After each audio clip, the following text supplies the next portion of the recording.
Hi again. Now, this is a painting which I have only just begun. Okay.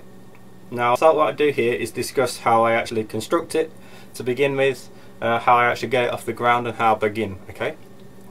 Now, if you can't tell what this is at the moment, because it's very sketchy, it's actually the inside of an old tumble down barn in the village where I live. It's actually, the door had actually caved in, and it was a very dark, gloomy day. And what the idea of it is, most of the painting is completely black, okay, and then the focus of it is going to be the light rays falling from these gaps in the roof across these cattle stalls, which are down here. You can see them one by one going in, and there's a trough. I'm going to put some chickens in the bottom. There's this old water thing, whatever it is, and all these beams that are all over the place, and it's all kind of holes in everything, and it's straw, and yeah, it's all going to be quite sort of atmospheric when it's painted. So how do I start? Well, I took my photo. I had to use a pretty decent camera on a low aperture setting so that it didn't get too much light, and I came back with a dark photo which correctly represented what I was seeing in there. So I took my photo, I put it in Photoshop, and then I've got a pre-made grid for the same size as my canvas. So I think this is 30 by 24 or something, like 30 by 20 maybe. It's pretty big. It's quite as big a canvas as I use at the moment. So if it is, we imagined it's 30 by 20, my grid will have 30 by 20 squares. I'll overlay that on my photograph, and I'll resize it on the computer, move it around and pick where I want it, and then I'll print that out, and I'll draw the grid with a ruler, obviously, on my canvas with a watercolor pencil, okay, like a water soluble pencil. And then using the same pencil or a different color pencil, I will obviously just translate it from the photo onto the canvas. Okay. Next step, get a wet brush, and then I will just wet the lines of the drawing which I've just done, and just go around it so that my the drawing actually stands out. Okay. I'll let that dry for a while, maybe an hour or two.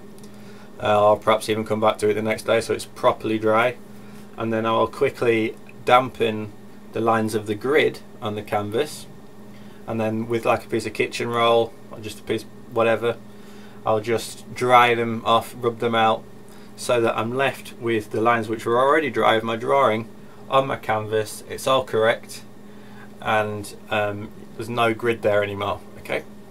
Now, benefits of that are immense, okay, but there's also a few negatives, because I've been doing that method for quite a while now, and if I try and draw freehand, that skill is kind of going. I'm not very good at it anymore because I've been relying on my grid for so long that my freehand drawing skills are depleting. Okay, but there are benefits, because for something like a portrait, if you use a grid, everything is in the right place to start with. You don't have to worry half as much about a likeness.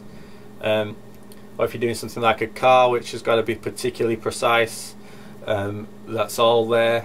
Anything that needs to be right from the get-go, and there is no room for any mistakes, the grid method is a brilliant thing to use. Okay, so next step, I've got to put a base coat on. That's what all of this kind of weird greeny orange is. Now for that, I'll usually just use acrylic. I'll just squeeze out some fairly well, actually pretty powerful colours, and then I'll just dab them on the canvas straight on, wet my brush and just slap them around. Sometimes I'll get a piece of kitchen roll and rub them in. I do this so that you get rid of the white of the canvas to start with, and it's less daunting when you actually start painting, but also to influence the temperature of the finished painting, because some areas, like say this ceiling here, where it's going to be mainly black with only a few areas of bright light shining through, so it's going to be black and white essentially. It's going to be some like a few warm browns and things like that, but it's going to be mainly black, and that means cold. So what I do is I paint a warm base coat like this orangey down here. It's burnt sienna. I'll like paint that quite thick. It was much stronger than this underneath here, so I'll paint that on there, so when the actual oil paint goes on top, then it's not going to look too cool. It's going to add a warmth to it, and it's not going to kill the painting by just painting black everywhere. Same happens in other areas where like there's this straw down here which is going to be really quite brown. I want to cool it down because it's not the main focus. Like the main focus is going to be this center area where light's hitting this and these stalls, so I don't want too much interest here. I want it to be as cool as possible, but I know that my painting is going to be warm there, so I cool it down with this base colour, this kind of greenish blue. Okay, the same applies for the rest of it. So wherever my focal point is, which I want it to be warm base coat. Okay, so if you end up using your colours which are going to cool it, it doesn't matter because your base coat is still there. Okay, obviously if your paint's too thick in the end, then this is kind of redundant because you can't see it at all, but there is an argument that it does still shine through in some respects, so it's worth doing. Okay, and then next step, particularly for something like this, I start blocking in. Now sometimes I like to paint like a finished pass all in one. Like I'll start with a small section, I'll paint it to completion, then move to the next section and build it that way.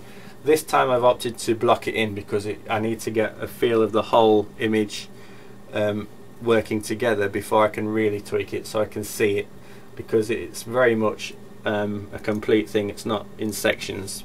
Okay, like if like a portrait for instance, you can sort of take it slowly, get it right, because you've got a face, you've got a body, you've got a background. The whole thing is working together, so I need to block it out and get it working correctly. So that's what I've done. Now what's involved there? Well, I'm not interested in getting everything perfect to start with at all. All I'm interested in is blocking like a general colour in. So I'm like filling out my drawing that's already on, because you can see through. That's another point. When you put this base coat on, you don't want it too thick because you'll just eradicate your drawing. Okay, so make sure you can still see that through. That's why we've wet it. So yeah, you take a first pass of like an initial, just a close but not quite, just a random pass, and then when that's all done, when you've completed your canvas in a you know, a blocky sense, you go back and you start tweaking. You start making areas much closer to how you want them. You check your photograph, you compare it, you change things, because this doesn't have to be right, your base colour at all. All you're aiming to do is get the basics down, and then you tweak it later. That's the joy of oil painting, because everything is modifiable. You can just push the paint around and keep it how you want to do it.